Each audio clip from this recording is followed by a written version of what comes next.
আসসালামু আলাইকুম প্রিয় দর্শক, প্রতিদিনের মতো আজকেও আপনাদেরকে বিশ্বের বিভিন্ন দেশের টাকা রেট সম্পর্কে জানিয়ে দেবো। দর্শক, প্রতিনিয়তই কিন্তু বিশ্বের বিভিন্ন দেশের টাকা রেট পরিবর্তন হচ্ছে। আজকে বিশ্বের কোন কোন দেশ থেকে টাকা পাঠালে বাংলাদেশি টাকায় কত টাকা করে রেট পাবেন সেটাই আপনাদেরকে জানিয়ে দেবো। আজকে আপনারা জানতে পারবেন মালয়েশিয়া, সৌদি আরব, ওমান, দুবাই, কুয়েত, কাতার, বাহরাইন, মার্কিন ডলার সহ বিশ্বের বিভিন্ন দেশের ডলারের রেট আপনাদেরকে জানিয়ে দেবো। দর্শক, প্রথমেই আজকে আপনাদেরকে জানাবো সৌদি রিয়াল। সৌদি আরবের 1 রিয়াল সমান 32 টাকা 31 পয়সা পর্যন্ত সর্বোচ্চ রেট পাবেন। মালয়েশিয়ার রিঙ্গিত, মালয়েশিয়ার 1 রিঙ্গিত সমান 27 টাকা 03 পয়সা করে রেট পাবেন। ইউনাইটেড আরব আমিরাত, দুবাইয়ের 1 দিরহাম সমান 33 টাকা 20 পয়সা করে রেট দিচ্ছে। ওমানি রিয়াল, ওমানের 1 রিয়াল সমান 315 টাকা 51 পয়সা করে রেট পাবেন। বাহরাইনি দিনার, বাহরাইনের 1 দিনার সমান 323 টাকা 28 পয়সা করে রেট পাবেন।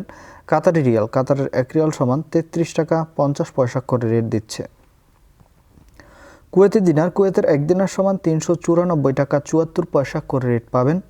সুইজারল্যান্ডের 1 ফ্রাঙ্ক সমান 131 টাকা 38 পয়সা করে রেট পাবেন। দক্ষিণ আফ্রিকার 1 রান সমান 6 টাকা 48 পয়সা করে রেট দিচ্ছে। কানাডার ডলার, কানাডার 1 ডলার সমান 87 টাকা করে রেট দিচ্ছে আজকে। মার্কিন ডলার, মার্কিন 1 ডলার সমান 120 টাকা 38 পয়সা করে রেট পাবেন। ইউরোপের ইউরো, ইউরোপের 1 ইউরো সমান 127 টাকা 40 পয়সা করে রেট পাবেন। অস্ট্রেলিয়ান ডলার, অস্ট্রেলিয়ার 1 ডলার সমান 76 টাকা 24 পয়সা করে রেট পাবেন। সিঙ্গাপুরি ডলার, সিঙ্গাপুরের 1 ডলার সমান 89 টাকা করে রেট দিচ্ছে। ব্রিটিশ পাউন্ড, ব্রিটেনের 1 পাউন্ড সমান 148 টাকা 27 পয়সা করে রেট পাবেন। ইতালিয়ান ইউরো, ইতালির 1 ইউরো সমান 127 টাকা 40 পয়সা করে রেট পাবেন। নিউজিল্যান্ডি ডলার, নিউজিল্যান্ডের 1 ডলার সমান 67 টাকা 38 পয়সা করে রেট পাবেন। দর্শক, এই ছিল আজকে বিশ্বের কয়েকটি দেশের টাকা রেট সম্পর্কে। কথা হবে পরবর্তী কোনো ভিডিওতে। ধন্যবাদ সবাইকে। আজকে এ পর্যন্তই ছিল। আসসালামু আলাইকুম।